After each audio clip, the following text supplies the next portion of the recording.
Graça e paz, igreja do Senhor Jesus.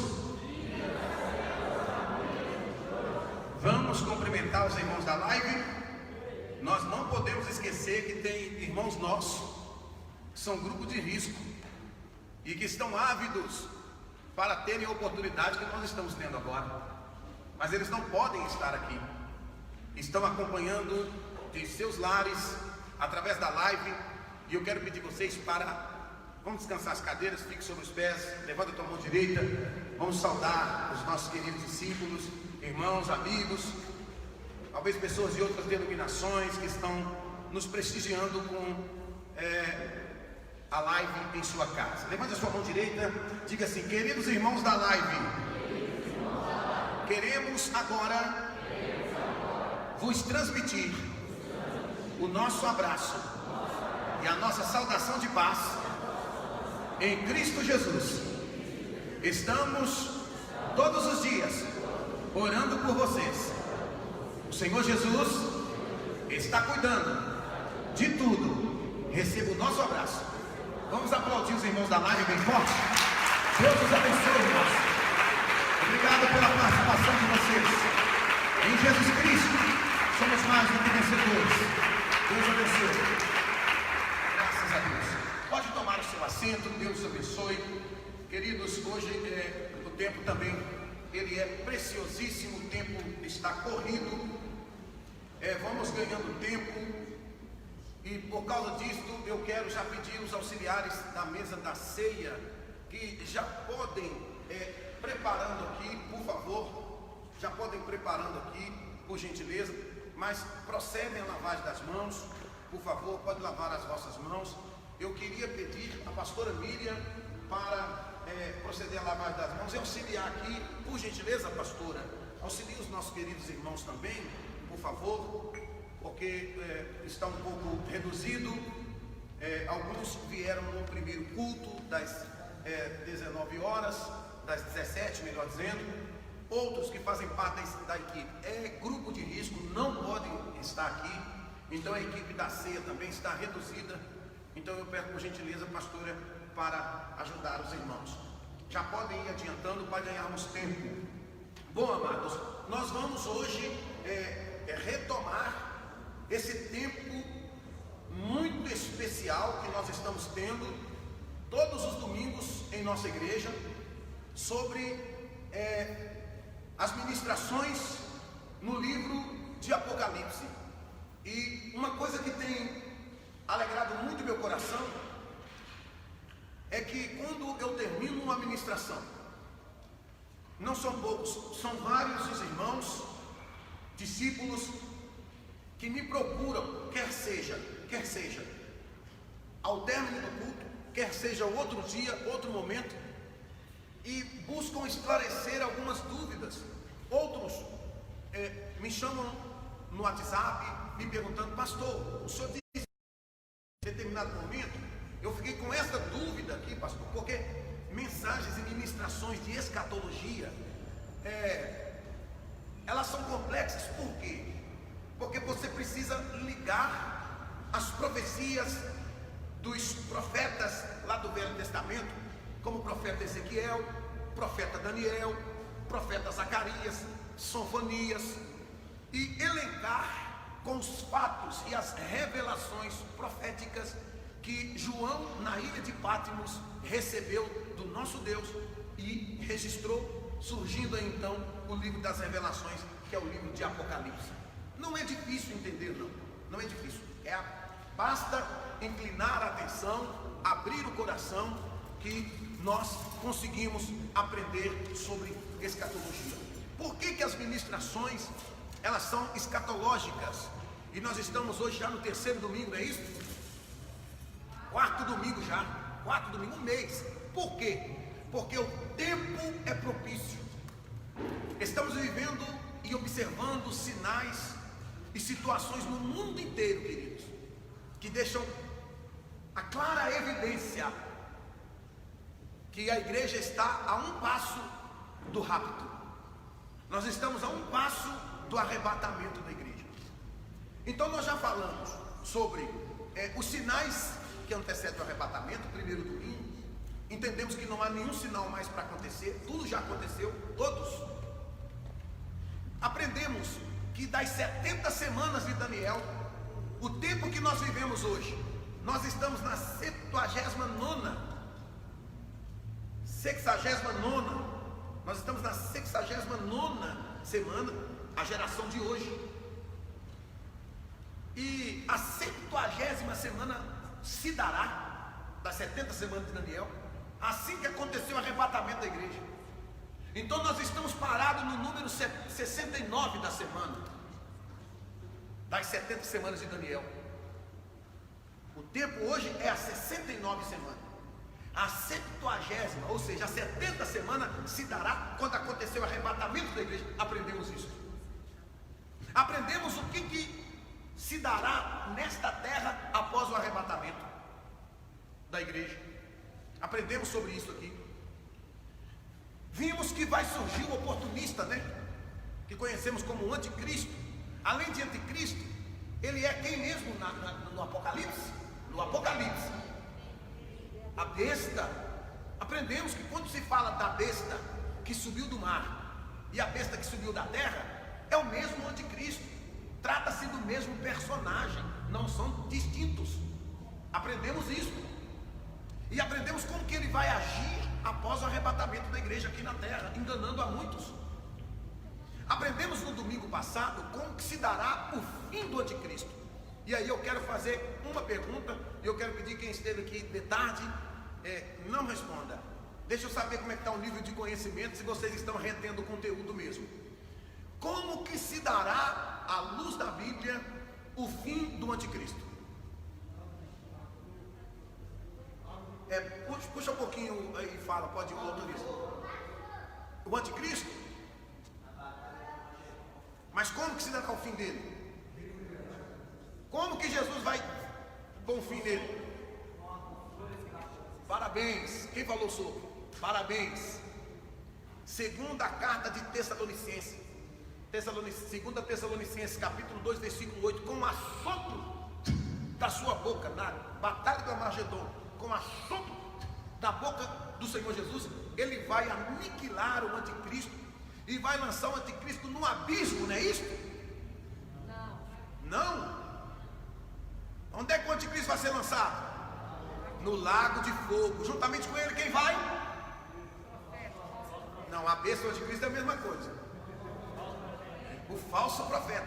Vão ser lançados no lago de fogo. Como é bom ver que vocês estão aprendendo, irmãos. Isso me conforta como pastor. De ter na minha mente, no meu coração, a leveza de que Deus está me dando tempo para ensinar vocês sobre os últimos acontecimentos, para que percebamos que o fim está próximo. E nós aprendemos então, e vamos falar hoje agora, que com o fim do anticristo, Jesus ele vai então implementar o reino milenal, que nós chamamos de milênio. É o milênio após a destruição do anticristo, após o anticristo ser vencido. Vamos falar disso hoje. Vamos ficar sobre os pés e orar ao Espírito Santo para que ele nos oriente. Você que está aí na sua live também, na live da sua casa, na nossa live, melhor dizendo, né? Na sua casa, pegue aí a Bíblia, abra no livro de Apocalipse, capítulo de número 20, que já vamos ler daqui a pouco. Acompanhe conosco este estudo sobre o milênio. Queridos, eu estou aqui todo domingo de manhã, e eu faço isso com muito prazer, porque eu gosto de dar aula teológica, eu gosto de ministrar alunos, e eu estou ministrando todo domingo de manhã aqui o primeiro módulo da Escola de Líderes. Eu ministro o primeiro módulo, o pastor Bill ministra o segundo módulo, e o pastor Daniel ministra o terceiro. Esse primeiro módulo eu não abro mão, porque eu gosto. E estamos lecionando sobre a terceira lição, que fala sobre a meditação bíblica, a importância da meditação bíblica. E os alunos estão assim muito ávidos para aprender, com muito desejo, a gente percebe isso, e tem sido muito bom. Aprendemos que uma das coisas imprescindíveis para para que nós, na leitura de qualquer texto, de qualquer parte da Bíblia Sagrada, nós não podemos abrir mão de uma coisa que é indispensável, imprescindível, importantíssima, que é, primeiro, fazer uma oração e pedir ao Espírito Santo que Ele nos faça compreender a sua palavra. Porque é Ele que é o intérprete da Bíblia, queridos. Eu conheço tanta gente, conheço filósofos, eu conheço intelectuais, conheço ateus, que conhece a Bíblia, que lê a Bíblia de capa a capa, mas ela não produz nenhum efeito em suas vidas. Por quê? Porque não tem o Espírito Santo para lhes revelar os mistérios de Deus. O Espírito Santo é que nos faz compreender os mistérios da palavra de Deus. Então, vamos orar para que o Espírito Santo venha nos discernir, nos fazer compreender tudo que vamos nesta ministração decorrer agora. Amém? Feche os teus olhos, oremos. Pai, em nome de Jesus, obrigado, Senhor, obrigado por esse tempo, Pai. Como é bom estar na tua presença, quão desejáveis são os teus estatutos, quão maravilhoso, meu Deus, é estar recebendo a tua palavra. Não somos capazes de encontrar palavras para agradecermos o Senhor por esse privilégio extraordinário.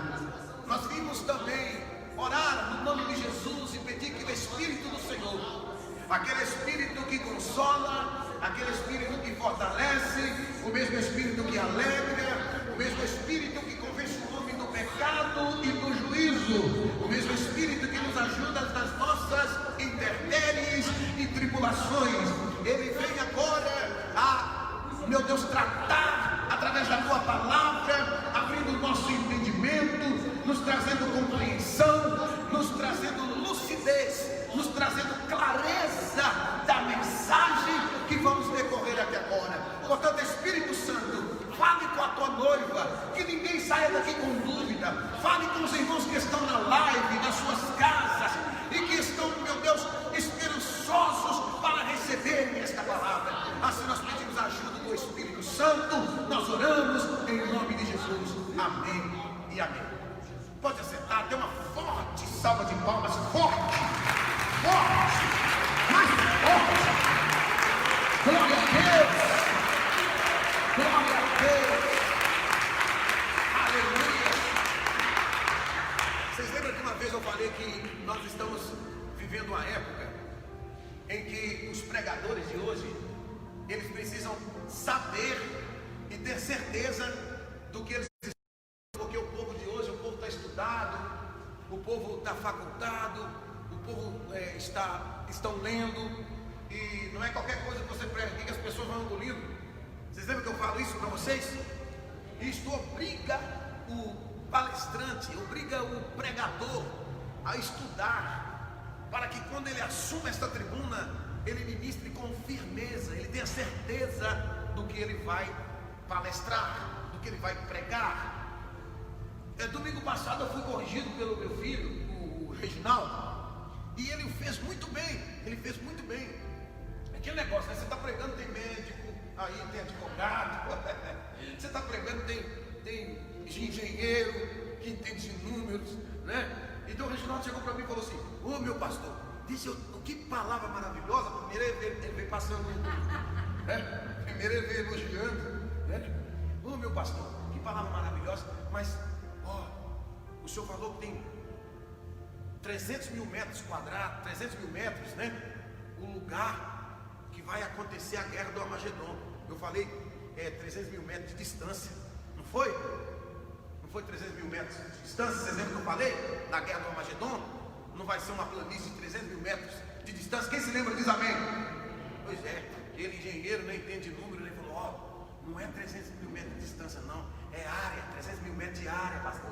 E eu agradeci ele, né? De matemática, Reginaldo, por isso que eu escolhi o direito.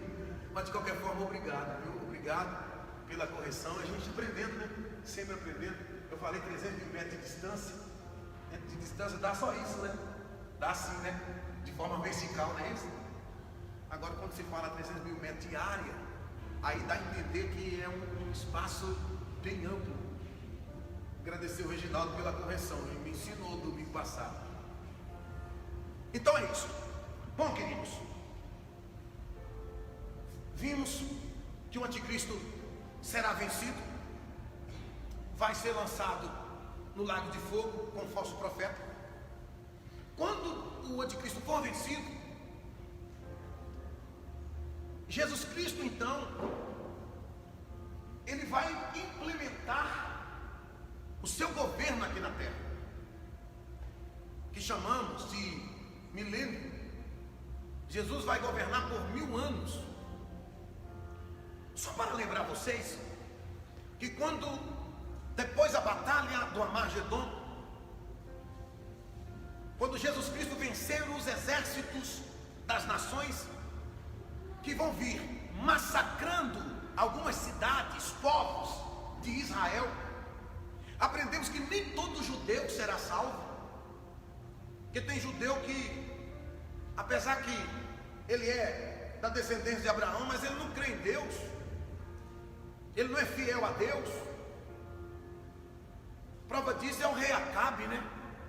Esposa de Jezabel, vocês lembram? Ele era judeu, é. Quanto mal aquele moço fez, né? E o rei Saul? O rei Saul também era judeu, né? Não obedecia a Deus. Então Deus não tem compromisso com o desobediente. Por isso nós aprendemos que quando o anticristo convocar os exércitos das nações para vir sobre Israel, eles vão vir massacrando algumas cidades em Israel, vai morrer gente. Mas o alvo deles é Jerusalém, porque lá em Jerusalém estão os remanescentes. E quando fala de remanescentes, fala dos fiéis. Toda vez que você ouvir à luz da Bíblia essa palavra é remanescente, essa expressão remanescente está dizendo alguém que sobrou ali, ó, no meio de tanta gente que corrompeu, alguém que preservou a fé, alguém que não negou a fé, alguém que permaneceu adorando a Deus, alguém que permaneceu servindo a Deus, mesmo nas dificuldades, nas perseguições. Então, quando eles virem massacrando algumas cidades em Israel, esses exércitos convocados pelo anticristo vão agora ir para Jerusalém, e os remanescentes vão subir para os montes das oliveiras, e lá eles vão prantear. Nós falamos sobre isso. E no pranto, no clamor deles, eles vão orar dizendo: Deus de Abraão, Deus de Isaac, Deus de Jacó, lembra da aliança que fizestes a Abraão, a Isaac e a Jacó, que esta terra o Senhor nos daria. E nisso o inimigo está avançando sobre eles. Aí Jesus virá para livrá-los. Quando Jesus vencê-los, lançar o anticristo no lago de fogo, acontecerá o que nós aprendemos e chamamos de dia do reconhecimento. Quem se lembra diz amém. No dia do reconhecimento está em Zacarias capítulo de número 6, versículo 13, ou ao contrário, tá? Zacarias capítulo 6, versículo 13, ou Zacarias capítulo 13, versículo 6, um desses dois. O dia do reconhecimento, quando Jesus chegar para eles, eles vão olhar as feridas em Jesus, nas mãos de Jesus, o lado que foi ultrapassado, a marca dos cravos nos pés, e eles vão perguntar: que feridas são essas? Aí Jesus lhes responderá: são as feridas que me feriram na casa dos meus amigos. Aí eles vão lembrar, eles vão reconhecer: então o Senhor de fato é o Messias, nós matamos o Messias. Eles vão lembrar que eles dependuraram Jesus na cruz. É o dia do reconhecimento. A partir daí, Jesus agora vai implementar o milênio, o seu governo aqui na terra. Só que, preste atenção, antes que Cristo comece a governar, uma coisa é necessária: Deus dará ordem a um anjo, e quando esse anjo chegar diante do Criador, Deus vai falar com ele assim, ó: pegue as correntes mais fortes que você tem aí, ou as cadeias, é a mesma coisa. Correntes e cadeias ou prisões é a mesma coisa, no sentido aqui do assunto. E esse anjo então vai aparecer diante de Deus com cadeias ou com correntes, as correntes mais fortes. Deus vai falar com ele assim: prende a Satanás, prende o causador das maledicências. Então o diabo, o anjo do Senhor, ele vai vir e vai acorrentar Satanás no abismo. Não é no lago de fogo onde está a besta o falso profeta ainda, é em lugares separados. No abismo. E o anjo do Senhor vai chegar para Satanás e vai dizer assim: você está preso em nome de Deus. Porque hoje os policiais dizem para o delinquente ou aquele que comete o ilícito, o crime, o policial chega para ele e diz assim: você está preso em nome da lei, não é isso? Amém ou não amém? Você está preso em nome da lei. Mas o anjo vai chegar para Satanás com as correntes, com as cadeias, para prendê-lo, e vai dizer: você está preso em nome de Deus. E Satanás vai ser preso. Por que Satanás tem que ser preso? Para que seja implementado os 1000 anos, que é o milênio de paz. Porque Satanás, ele é o causador das maledicências. Lembremos-nos que lá no jardim do Éden, foi ele que incutiu, foi ele que trouxe o pecado no mundo, quando ele usou a serpente para seduzir Eva e Adão. Satanás que trouxe o pecado para o mundo. As violências das mais cruéis violências que o homem faz consigo mesmo e com o próximo. O inimigo é a causa delas. Guerras, enganos, mentiras, enfim. Então não há como Cristo reinar 1000 anos de paz aqui na terra se o causador, o que a Bíblia diz qual é as finalidades do diabo? Matar, roubar e destruir. Jesus disse: o ladrão veio senão para roubar, matar e destruir. Então ele precisa ser preso, porque senão não vai ter paz. Por isso que ele será acorrentado no abismo. Quem está entendendo diz amém. Quando ele for preso no abismo, aí Jesus Cristo então agora, ele vai implantar o reino, o governo teocrático. O que é o reino teocrático? A palavra teocracia, ela se divide em duas. Teo, que quer dizer Deus, cracia, governo, ou seja, Deus no governo. Há quem entende que cracia quer dizer povo. Não existe também como governar sem povo. Alguns entendem que cracia quer dizer povo. Então, eu quero pedir vocês para abrirem Apocalipse capítulo de número 20. Olha como que Cristo vai começar regendo todo mundo. Apocalipse capítulo 20.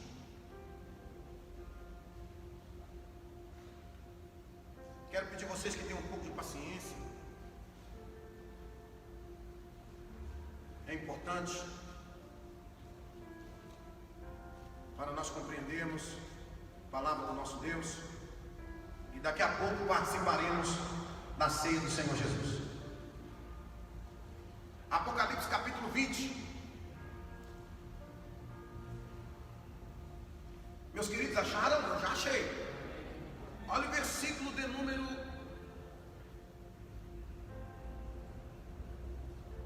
4. Diz assim, ó: e vi tronos. Observa que está no plural, gente. Não é no singular. Está no plural, tronos. Ou seja, não é só um trono, tem vários tronos. Amém? Vamos voltar aí, ó. E vi tronos, e assentaram-se sobre eles, e foi-lhes dado o poder de julgar, e vi as almas daqueles que foram degolados pelo testemunho de Jesus e pela palavra de Deus, e que não adoraram a besta, nem sua imagem, e nem receberam sinal em suas testas e em suas mãos, e viveram e reinaram com Cristo durante 1000 anos. Olhe para mim, por favor, preste atenção. Preste atenção. Nós lemos aqui que João viu tronos.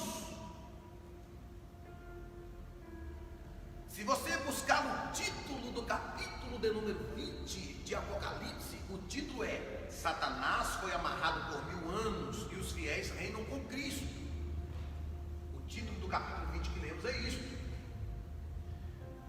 Então, Cristo nomeará, atenção, os seus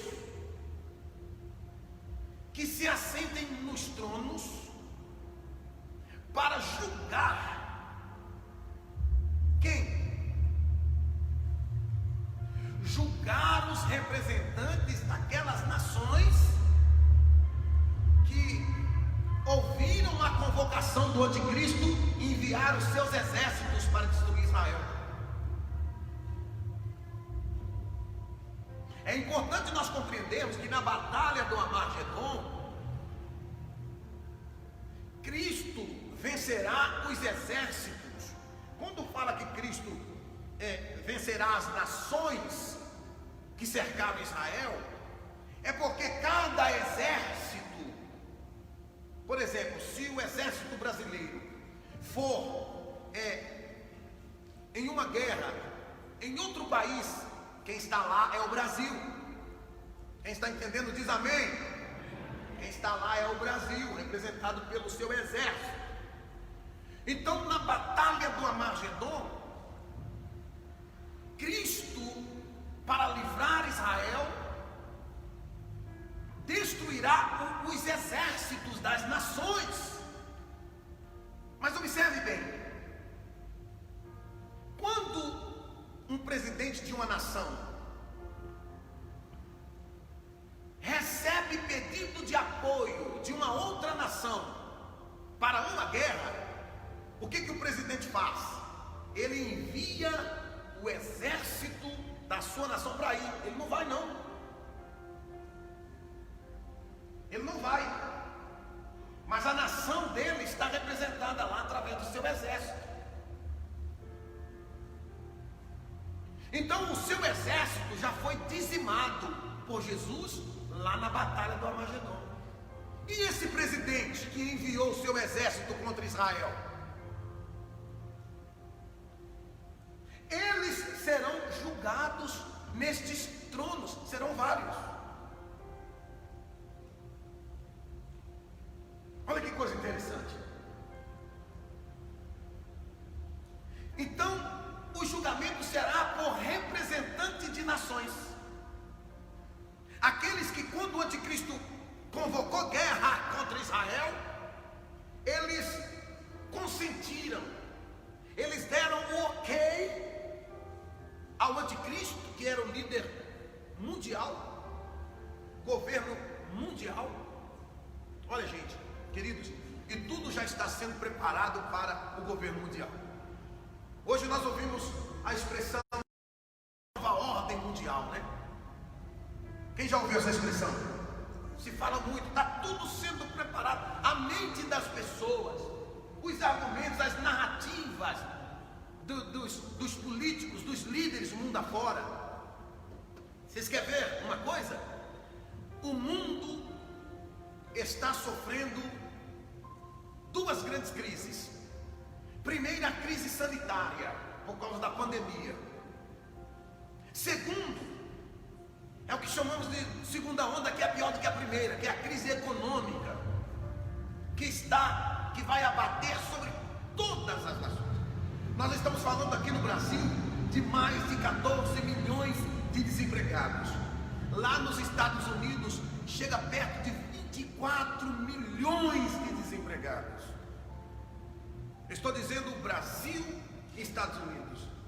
Quem dirá as outras nações que estão sofrendo o impacto econômico por causa da extrema necessidade da quarentena, do isolamento social, enfim, os comércios fechando, as empresas parando. Logo, presta atenção, estou falando sobre as narrativas. Tudo que se fala hoje é para preparar já a mente das pessoas, porque eu já ouvi discurso de líderes e de intelectuais que falam que para crises mundiais é preciso de uma solução mundial, um governo ou alguém que implemente uma solução a nível mundial. Olha para você ver a narrativa. Já está sendo tudo preparado para o anticristo. Então veja bem, quando os líderes, os presidentes, os ministros, chamados também de premier, no passado, na época medieval, primórdia, falava rei, hoje é premier, como por exemplo, Emmanuel Macron da França, primeiro-ministro.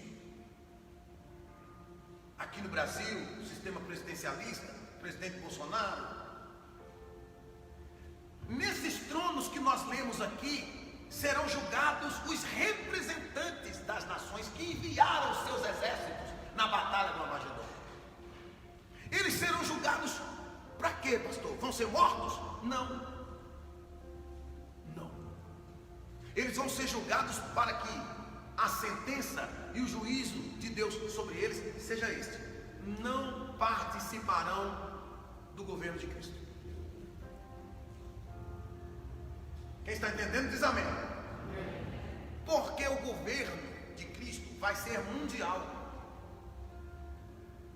Cristo, que veio livrar Israel, se ele constitui qualquer um desses líderes de nações que lançaram armas, mísseis contra Israel, se Jesus inclui essa gente no governo dele, é um contrassenso. Não há por que entender nesse sentido. Então esses líderes, por exemplo, presidente do país tal, presidente do país Y, do país X, estarão diante desses tronos, que estarão em vários lugares. Cristo terá os seus representantes com habilidades, juízes, ungidos pelo próprio Jesus, que vão sentar nesses tribunais para julgar líderes de nações que enviaram seus exércitos na batalha do Armagedon para destruir Israel. E o juízo será este: eles não participarão do milênio. Daí nós compreendemos o porquê que até no milênio haverá gente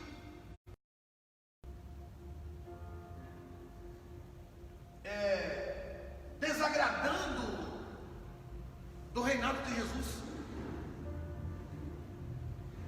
Vai ter gente que vai ficar chateado com Jesus porque Jesus não vai dar cargo para ele.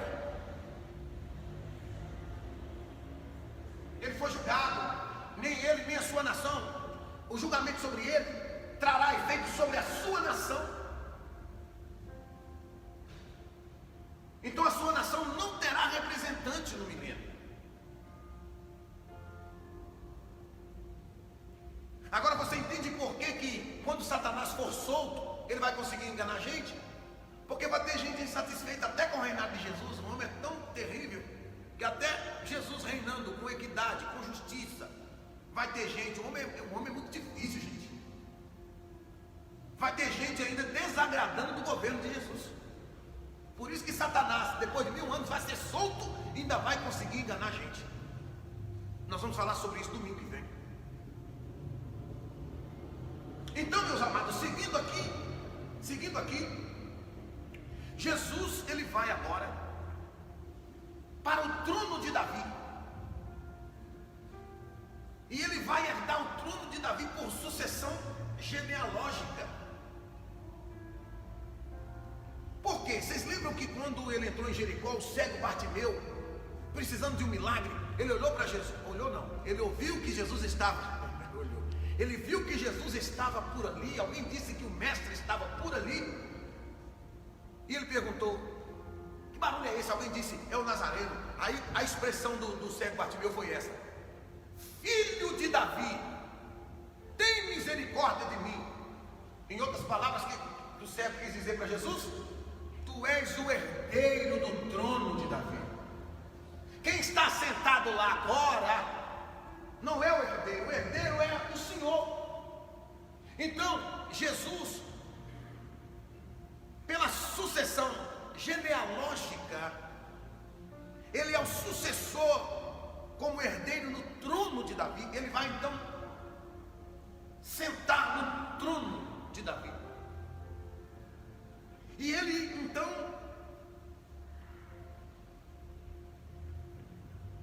colocará diante dele, quando ele se assentar no trono de Davi, ele colocará diante dele 3 características de povos: ovelhas, bodes e irmãos. Repita comigo: ovelhas, bodes e irmãos.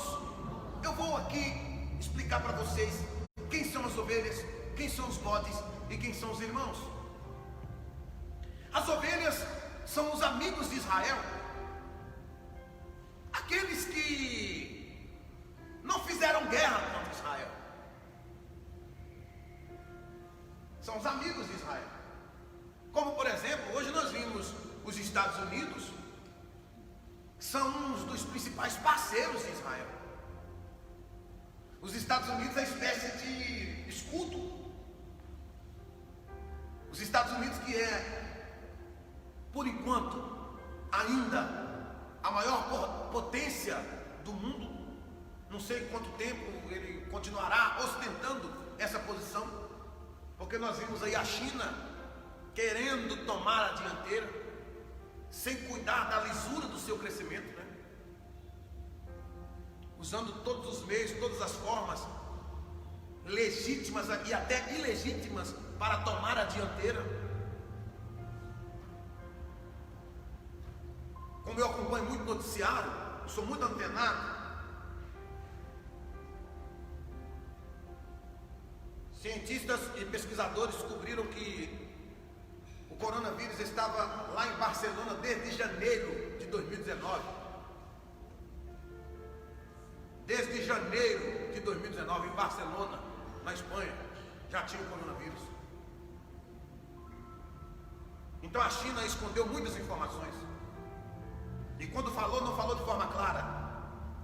Os países não tiveram tempo para se precaver, tendo que se contentar em fazer isolamento para quebrar economicamente e ainda chorar os seus mortos.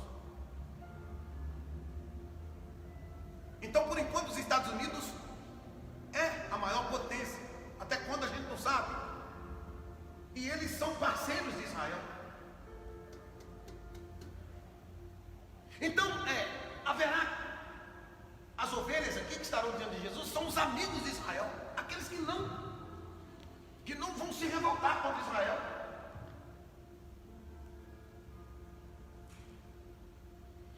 E os bodes? Os bodes são os gentios, ou as nações inimigas de Israel, aqueles que atentaram para a convocação do anticristo e foram guerrear contra Israel, enviaram os seus exércitos contra Israel. Esses são os bodes que estarão diante de Jesus também. Amém. E o terceiro grupo, caracterizado como irmãos, que é o terceiro povo, né? Primeiro ovelhas, bodes e irmãos diante de Jesus. Os irmãos são os judeus ortodoxos fiéis. É importante eu parar aqui e explicar para vocês mais uma vez o que é isso. Existem os judeus messiânicos convertidos ao cristianismo, ou seja, aqueles judeus que uma vez abraçaram a fé em Cristo Jesus, creram na palavra da cruz, creram que Jesus morreu por eles, lá na cruz do Calvário, e se converteram ao cristianismo. E porque se converteram ao cristianismo, eles se transformaram também em igreja, na igreja do Senhor Jesus. E quando a igreja for arrebatada, esses judeus convertidos ao cristianismo vão ser arrebatados também, porque a igreja é de Jesus. Quem está entendendo diz amém. Então, esses irmãos são judeus ortodoxos. Eu falei dos judeus messiânicos convertidos ao cristianismo. Quem são os judeus ortodoxos? São aqueles judeus, gente, que preservam, amados, os ritos da lei que Deus recebe. Eles estão ainda vivendo o tempo do sacrifício. Eles não receberam Jesus, gente. Jesus é o novo de Deus, é a novidade de Deus. Jesus se fez sacrifício no lugar daquele cordeiro que era imolado e sacrificado sobre o altar. Jesus veio substituir.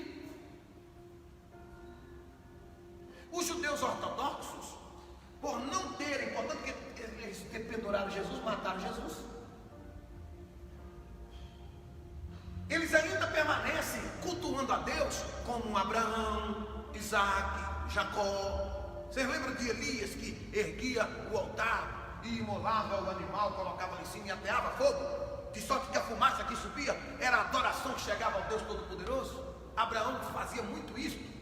Os judeus ortodoxos, eles preservam isso, essa tradição, como forma de culto a Deus. Então esses judeus ortodoxos são considerados irmãos. Os irmãos de Israel, ou os irmãos do Senhor Jesus, ou os irmãos de todos nós. Amém? Seguindo, todas as nações representadas por seus líderes receberão juízo e não estarão no milênio, como o pastor já explicou isso para vocês. É importante compreendermos que na grande tribulação vai morrer muita gente, bem como na batalha de Meguido, ou a batalha do Armagedon, é a mesma batalha. Na guerra do Armagedon vai morrer muita gente, e a redução da população na terra vai ser drástica.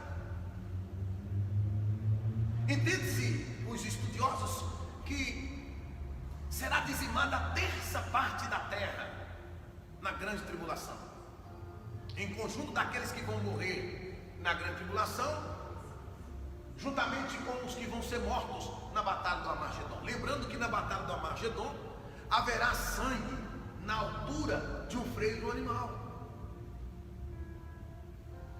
1,20 m de sangue, tanta gente morrendo. Vocês se lembram que vão precisar de 7 meses para enterrar os cadáveres? Lembra que falamos sobre isso? Quem se lembra diz amém.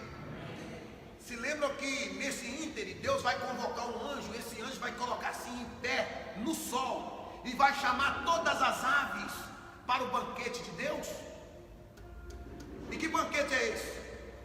Ele vai chamar as aves, como por exemplo os urubus, os corvos e outras aves que se alimentam de cadáveres em estado de putrefação. Ele vai chamar, porque o nosso Deus é Senhor dos exércitos, né?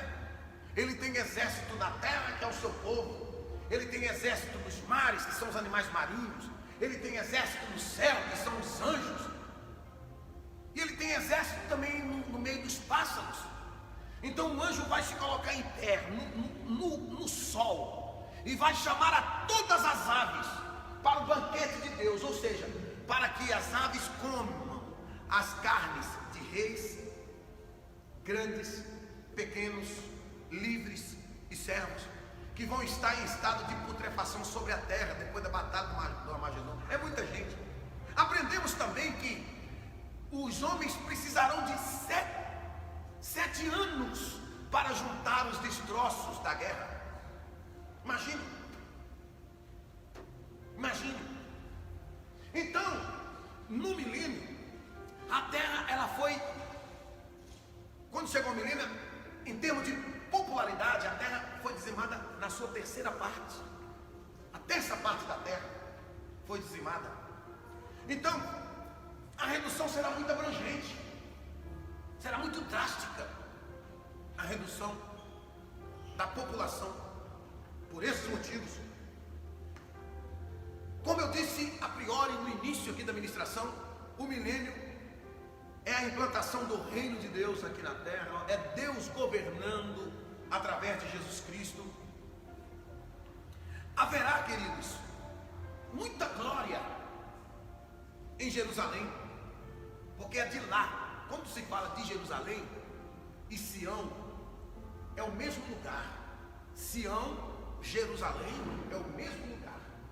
Então de Sião ou de Jerusalém sairá as leis que vai reger toda a terra.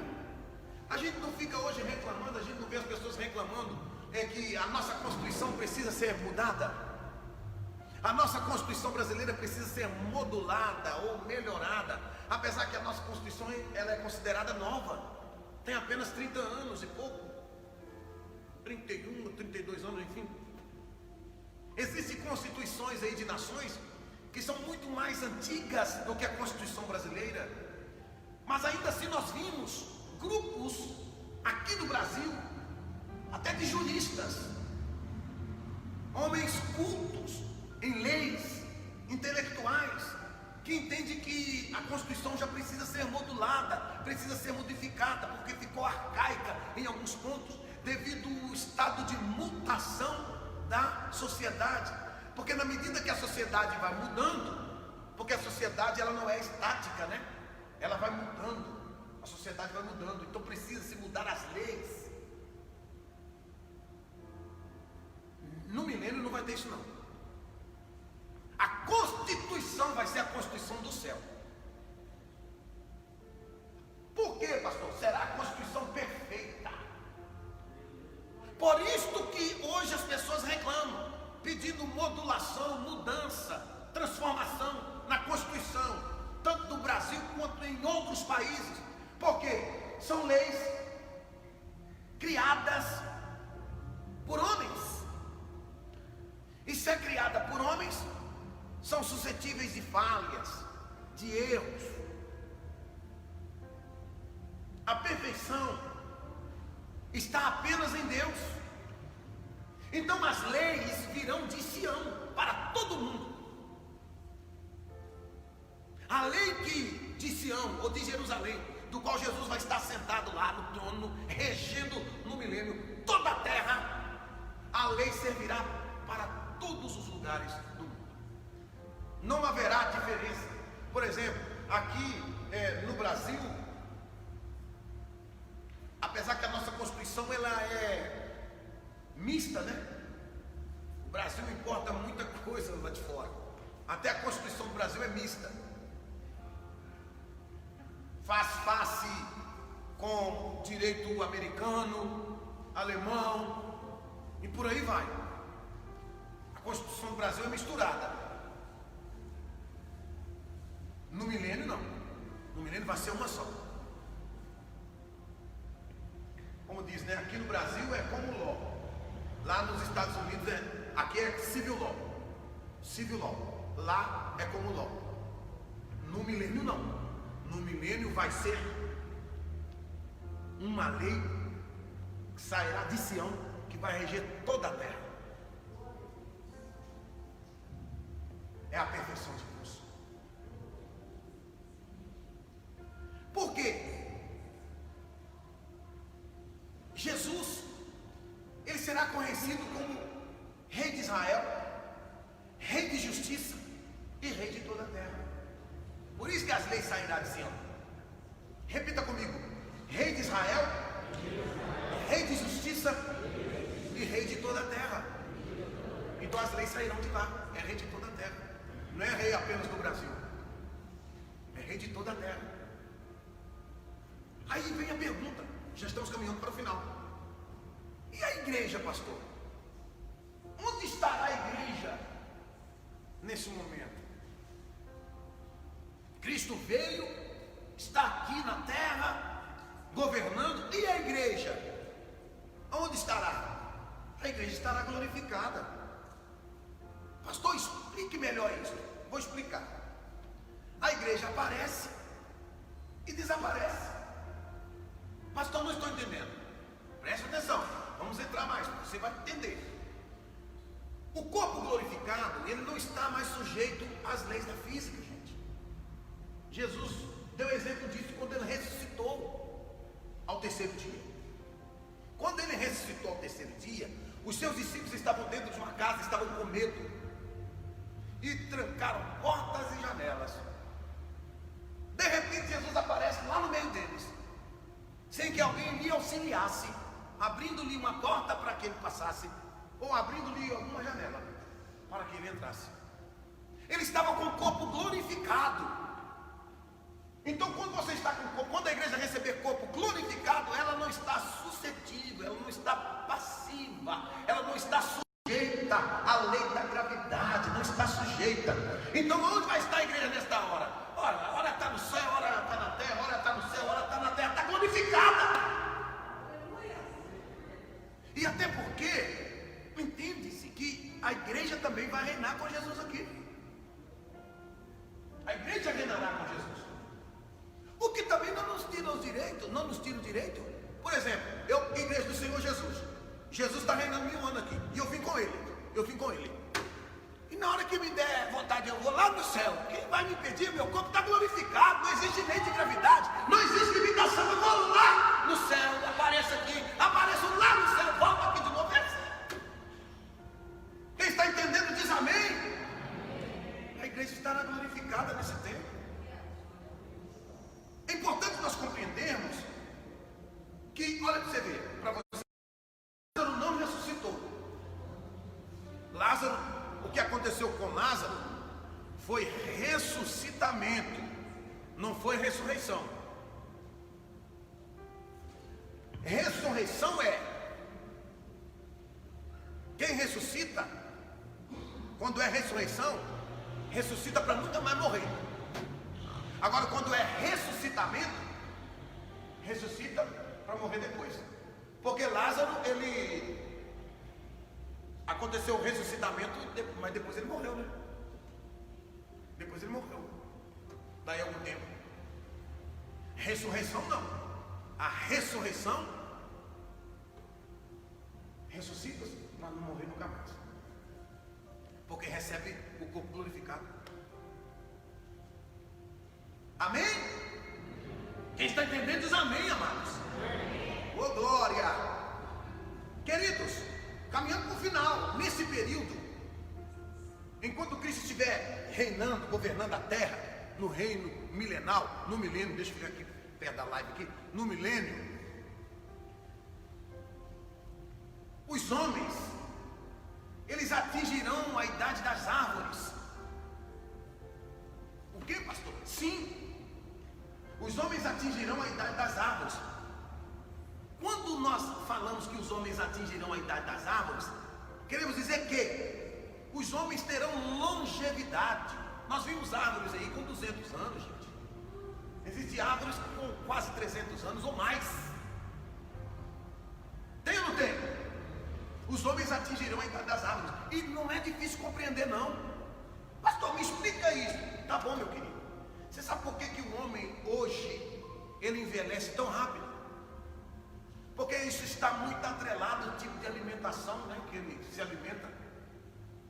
Hoje os enlatados, os alimentos industrializados, os agrotóxicos nos alimentos, tudo isto vai, é porque, é assim, queridos, quando você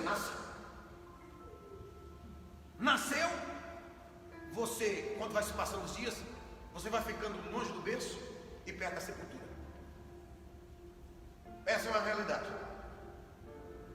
Nasceu, cada dia que se passa, você fica longe do berço e perto da sepultura. Nessa época, como o reino de Jesus será um reino de equidade e justiça, não vai ter mentira, porque hoje vocês entram nos hortifruti e você pega cada caial de manga, e você olha, eita, eu estou em Canaã, terra que emana leite e mel, porque o tamanho do morão é não é. Mas você vai comendo aquilo, você está comendo agrotóxico para dentro, aquilo só ficou grande daquele jeito, porque colocaram ali, química ali, ó, remédio, agrotóxico, e isso vai trazendo o que? Vai matando as células do nosso corpo, e vai o que? estimulando as células cancerígenas e vai trazendo enfermidades. A depender do tipo de moléstia que acomete um indivíduo, com poucos meses você olha para ele, parece que ele ficou velho uns 30 anos, a depender da moléstia que acomete determinado indivíduo. Já reparou? Tem gente que quando fica doente, meu irmão, passa assim poucos meses, tá corcunda, tá emagrecido, tá flácido, ficou velho rapidinho. Jesus não vai governar com equidade e justiça? Queridos, deixa eu só falar uma coisa para você. Vai ter Ministério da Saúde? Claro que vai ter. Vai ter. Vai ter Ministério da Agricultura. Só que não vão usar meios sórdidos. Porque hoje a visão é lucrar a qualquer custo. Então eles jogam agrotóxicos nas plantações, prejudicando a nossa saúde, nos enganando. Se Jesus vai governar com equidade e justiça, com Jesus vai ser preto no branco, com Jesus vai ser 8 ou vai ser 80, não vai ter mentira. Então logo o homem vai se alimentar bem. E a gente sabe que a longevidade do homem está atrelada também ao que ele alimenta. Nós lembramos do povo do passado. O povo do passado, eles não respiravam esse ar poluído que nós respiramos hoje por causa das grandes indústrias. Eles não comiam os industrializados que nós comemos hoje. Eles não ingeriam as químicas, os agrotóxicos que nós comemos hoje. Tudo isto vai minando os nossos dias de vida e nos levando cada vez mais perto da morte. Como Cristo vai reger? Com equidade, justiça e verdade? Não haverá essas coisas. Por isso que o homem vai atingir a idade das árvores. Se você, no milênio, quando nós olharmos para o homem de 80 anos, nós vamos entender, achar que ele tem 40. Ele vai estar como jovem. No milênio.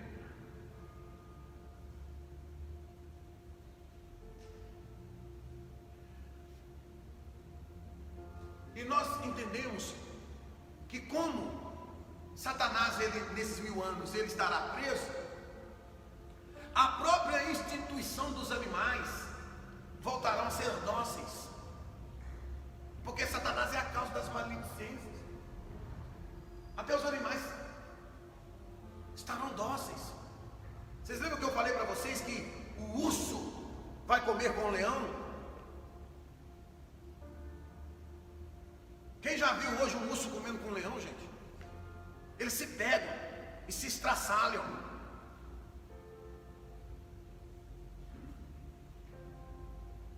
Mas como Satanás vai estar preso, até o instinto dos animais vai mudar. O leão comerá com o urso. As crianças encherão as praças, porque não haverá maldade. Satanás está preso. A maldade do mundo é o diabo, e ele estará trancafiado. Então nós vamos deixar os pais que têm crianças, vai deixar os filhos livremente nas praças. Não vai ter pedofilia. Não. O causador das maledicências está preso. O que vem roubar, matar e destruir está preso. O que causa mal para a humanidade está preso. Então as crianças vão brincar nas praças. Quem hoje tem coragem de deixar o seu filho ficar na praça? Qual é a mãe, qual é o pai que está trabalhando e diz assim: eu estou trabalhando, minha filha está lá na praça, deixei lá os meus meninos brincando. Qual é pai doido que tem coragem de fazer isso? Por que nós não fazemos isso hoje? Por causa da maldade do homem. Mas Satanás está preso, então não vai ter maledicência. As crianças encherão as praças. Será um tempo de grande refrigério. Amém? Eu quero parar por aqui porque o tic-tac do relógio me apavora. Nós vamos parar aqui. Mas domingo que vem nós vamos falar depois do milênio. quando Satanás vai ser solto de novo. Já viu a expressão popular? O bicho vai pegar, vai acontecer literalmente. Porque ele vai ser solto. E vocês estão entendendo agora por que ele vai conseguir enganar muita gente ainda. Eu já expliquei alguns motivos aqui, eu já dei algumas pinceladas. Quem compreende isso diz amém. Ele vai ser solto para enganar os homens por algum tempo.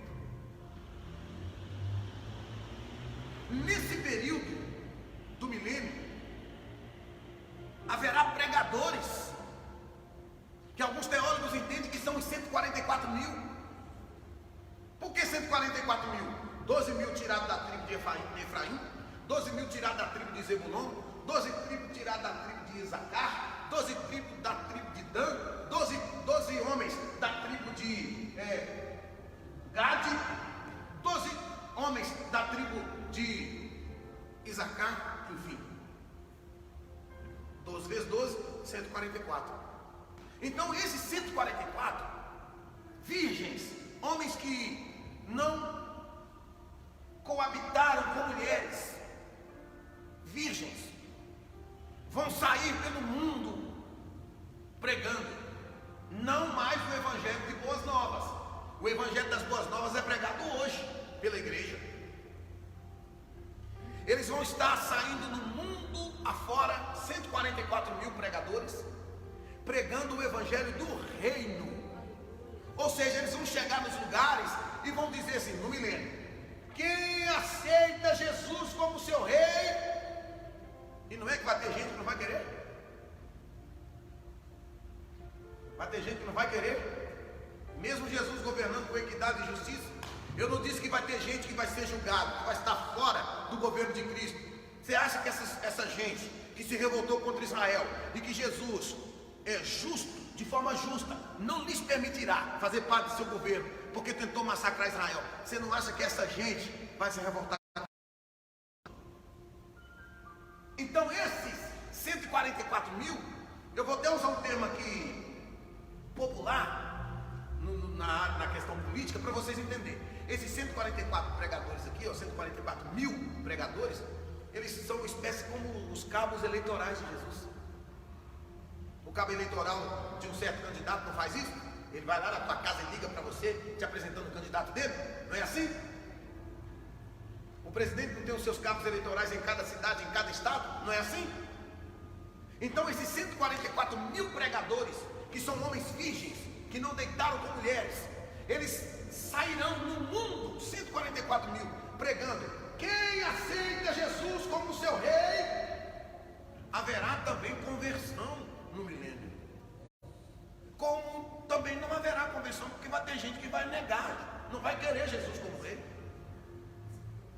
E o homem é complicado, o homem é muito complexo. Amém, amados? Então vamos encerrar aqui, porque vamos participar agora da Santa Ceia. Mas você não pode faltar domingo que vem. Por quê? Domingo que vem nós vamos falar sobre o fim do milênio. Quando Satanás vai ser solto de novo, o que vai acontecer? E vamos falar sobre o fim de todas as coisas. O julgamento das nações. O grande trono branco. E vamos falar da Nova Jerusalém, que após essa terra ser consumida a fogo, a Nova Jerusalém descida do céu que João viu. Vamos falar que essa terra, ela vai se tornar, o chão dessa terra vai se tornar um mar de vidro. Coisa magnífica. Coisa extraordinária. Vamos falar sobre isso domingo que vem. E eu acredito que nós encerraremos a série de ministrações no livro de Apocalipse domingo que vem. Amém? Vamos ficar sobre os pés. Glória a Deus. Prepara aquele louvor para não dar ruim igual aquela hora. Prepara o louvor da ceia, por favor. Fica sobre os teus pés. Você que está na sua casa, prepare aí o pão e o vinho. Você que não pôde estar aqui participando da Santa Ceia, porque você faz parte do grupo de risco, prepare aí o pão e o vinho. porque nós já vamos consagrar. Os auxiliares vão servir para todos, até para crianças. Preste atenção. Nós vamos servir todos agora, crianças, pessoas que não são batizadas, vamos servir todos. Pastor, mas a sua igreja, ela dá Santa Ceia para quem não é batizado? Presta atenção. Quando todos receberem, crianças, adolescentes, visitantes, pessoas que não são batizadas, o que nós vamos fazer? Eu vou pedir para que quem toma do vinho consagrado e do pão consagrado, levante vinho e pão. Quando eu levanto, quando eu erro pão e vinho, isso aqui é um ato profético, queridos. Eu estou levantando um ato profético, estou apresentando a Deus. Agora, se eu não apresento, ele está aqui, ó, não estou apresentando a Deus, não vai ser consagrado. Então só vai ser erguido nas mãos o pão e o vinho por quem participa do pão e o vinho consagrado, aqui na igreja e aí na sua casa. Podem servir em nome de Jesus e vamos adorando o nosso Deus.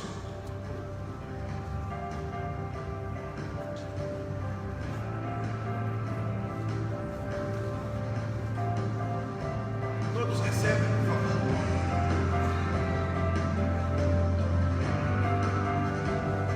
Cantem. Em nada ponho a minha fé, senão na graça, senão na graça de Jesus, o sacrifício remidor, no sangue do Redentor. Cante com muita fé. Em nada ponho a minha fé, senão na graça de Jesus, o sacrifício remidor, no sangue do Redentor. Cristo é a rocha em que firme está a minha fé na aflição. É Senhor Salvador.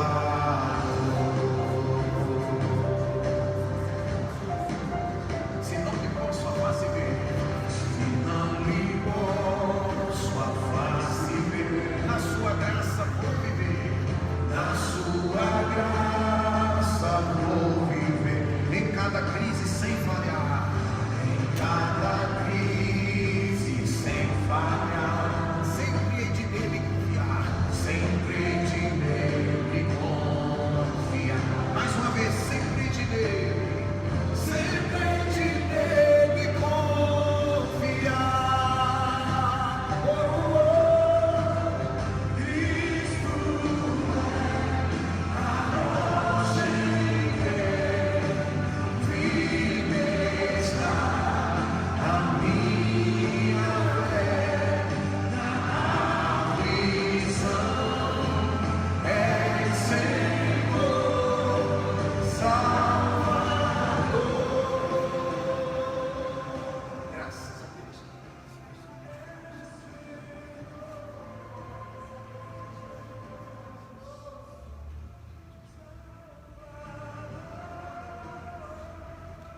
Graças a Deus.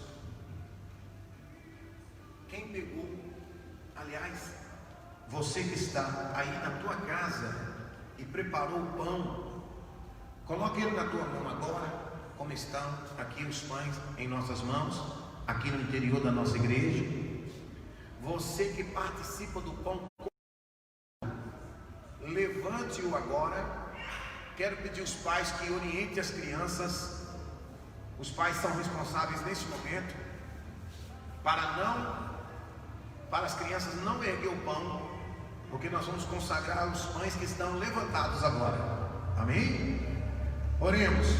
Senhor nosso Deus e nosso eterno Pai, pedimos em oração para que cada pão que está nas mãos dos teus filhos, quer seja aqui no interior do templo da nossa igreja, quer seja, meu Deus, nos lares, nas casas, aonde os nossos irmãos estão participando da Santa Ceia, que esse pão agora seja consagrado no corpo de Jesus Cristo, que foi rasgado e castigado na cruz do Calvário por nós, em nome de Jesus, amém e amém. Jesus Cristo, na noite que foi traído, tomou o pão, deu graça, partiu, deu aos seus discípulos e disse: tomai e comei, porque este é o meu corpo que é partido por vós. Fazei isto em memória de mim. Participemos do corpo do Senhor Jesus. Você que está aí na tua casa, participe do corpo do Senhor Jesus. Participe adorando a Ele.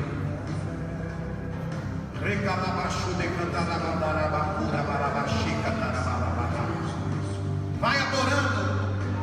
Fala em línguas. Você que tem dons de línguas, você que é batizado com o Espírito Santo,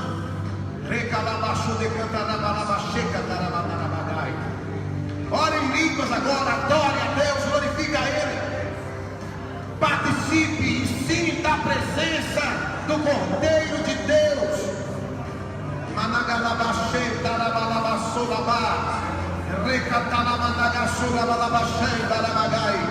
Vai adorando a Ele.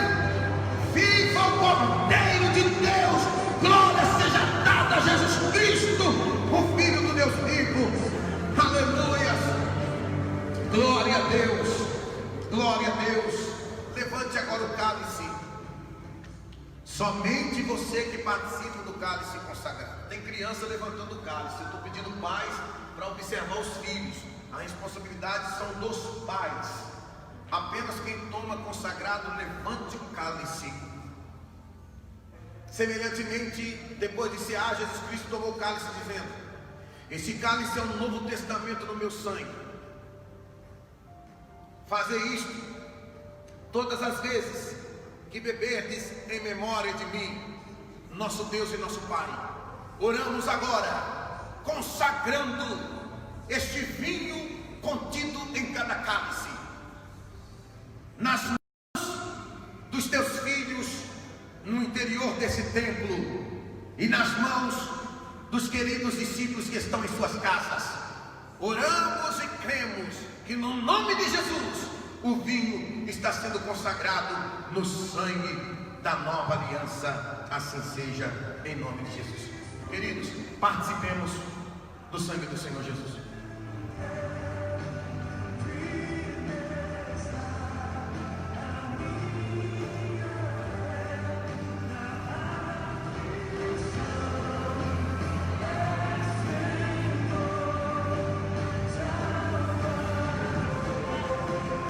Agradeça ao Senhor Jesus. Não olhando para mim não, você tem motivo para agradecer a Jesus aí. Faz a sua oração. Você que está aí na tua casa também, ore agradecendo a Ele. Ore agradecendo o Senhor Jesus por esse tempo maravilhoso de comunhão, por esse tempo de fortalecimento. Que esta Santa Ceia, ela traga não apenas saúde espiritual, fortalecimento da comunhão, mas que nesse tempo de pandemia, ela traga também saúde física para as nossas vidas, para a nossa família, em nome do Senhor Jesus Cristo. Meu Deus, nós te agradecemos, nós louvamos o teu nome, meu Pai, por esse tempo maravilhoso em que estamos participando do corpo e do sangue do Senhor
a Deus. Fica sobre os pés. Glória a Jesus. Glória a Deus. Pode ficar sobre os teus pés. Levante o seu lugar. Ao final do culto, haverá lá na porta da igreja uma lixeirinha. Você vai sair com o copinho e vai colocar lá na lixeira, por favor. Queria pedir alguém para interromper a live aqui. Chegamos ao final. Alguém interrompa a live aqui, por gentileza.